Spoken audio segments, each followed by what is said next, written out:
In this video, we will present the placement options of the text tool and how to apply path. Let's start from this text to check out the placement options. By default, when adding text, the horizontal placement is applied. When using horizontal placement, the only control that you have on the placement is the ability to move individual characters. The other placement options are vertical, on line segment, on arc, and on user path. When selecting vertical placement, the text is placed vertically. This placement makes a seamless integration of vertical lettering into the designs. Notice that in some cases, you may need to adjust letter spacing and alignment to make the placement as you like. When selecting on line segment, the text is placed on a line, and you can edit the line using the green handles on each edges. You can change its position, angle, and length. A few additional options are available now, and that is placement, alignment, offset, and reverse direction. Using the alignment options, we can change the position of the text on the line and set the alignment to right, left, center, or full. Notice that when you set the alignment to full, you can adjust the letter spacing if you change the size of the line.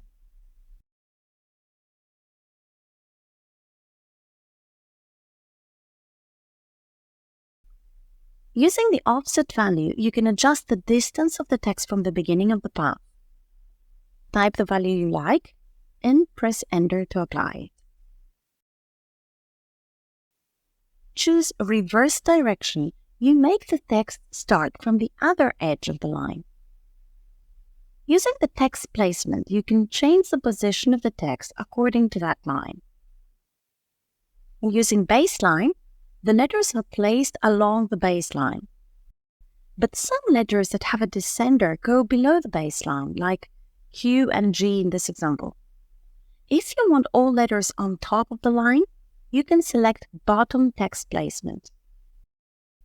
In the same way, if you select ascend placement, all letters go below the line, except from ascenders that may go over the line. Finally, using the top placement, all the letters go below the line.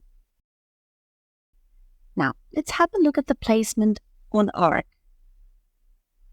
The text is now placed on an arc, and you have three control handles.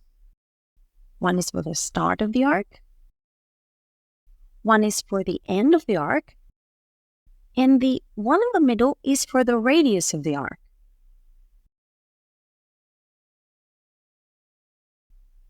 The alignment and the placement options are still available.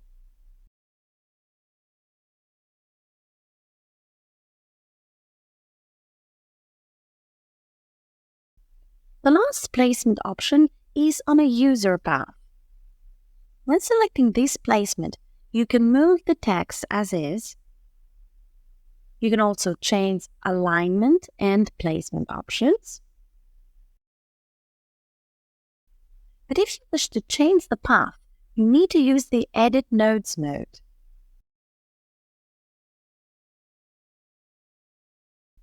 This way you can add nodes and use all node editing abilities to edit the path that the text is on. This may seem more advanced, but if you are an experienced user, you can create unique baseline effects.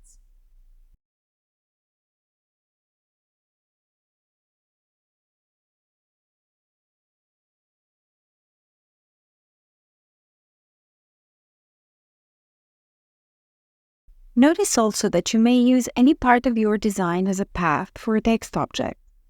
This is really easy. Just select the text part along with the running line, right-click, and use the Apply Path option. Likewise, you may use the ellipse as a path. Simply start the text tool to adjust the placement on the ellipse.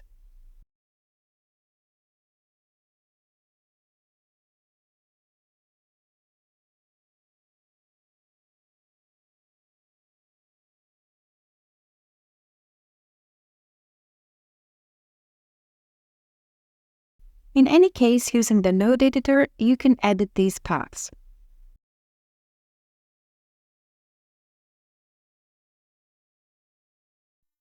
You may find interesting to know that there is also a way to use any part of your design as user path. Suppose that we have these text objects and we want to place them on the sales. You can create an auto border for each sale.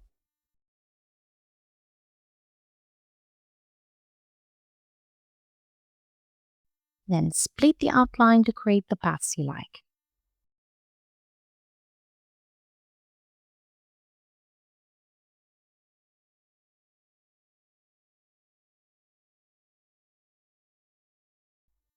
Use break apart to separate the paths and remove unnecessary ones.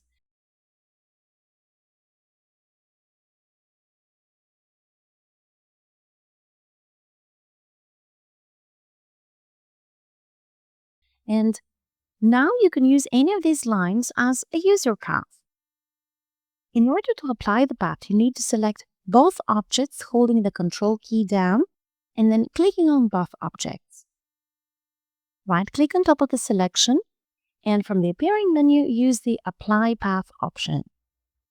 As you can see, the selected object was used as user path and the text is placed on the object's outline.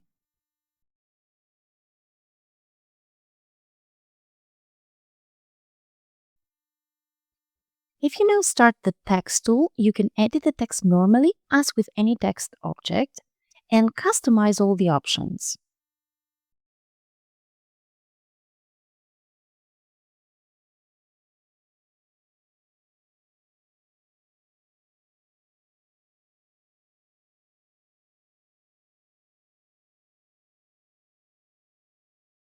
Of course, you can easily remove the path if you right-click and use Clear Path.